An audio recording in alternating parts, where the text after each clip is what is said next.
đây ở này ngay này mình thịt muối sầm rạp chạy chun bong bóng ởนี้sầm rạpក្នុងការ add account Facebook នេះទៅវិញទៅមកឲ្យងាយស្រួលសម្រាប់ការ add account Facebook ទីទូទៅយើងឃើញគឺថាយើងចង់ add Facebook នេះត្រូវការវាយឈ្មោះមែនអត់ឧទាហរណ៍វាយចឹងណាមែនអត់ប៉ុន្តែសម័យនេះអត់គេធ្វើចឹងទេ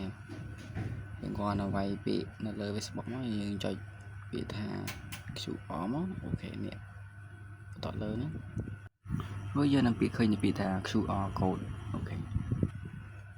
វានៅលើ scan នេះសម្រាប់យើង scan ទៅគេចឹងណានេះសម្រាប់ scan ទៅគេនេះសម្រាប់គេ scan វាយើងគាត់បើក QR ចឹងមកគេ scan រួចវាគេឃើញ Facebook យើងជាការស្រេចអញ្ចឹងសម្រាប់ដែល add friend ដែលងាយស្រួលយើងប្រើប្រភេទហ្នឹងទៅសម្រាប់ការជួបជុំគ្នាអញ្ចឹងណាយើងអត់ add friend នៅឆ្ងាយអញ្ចឹងណាសម័យនេះមានគេធ្វើអញ្ចឹងមានប៉ុណ្ណឹង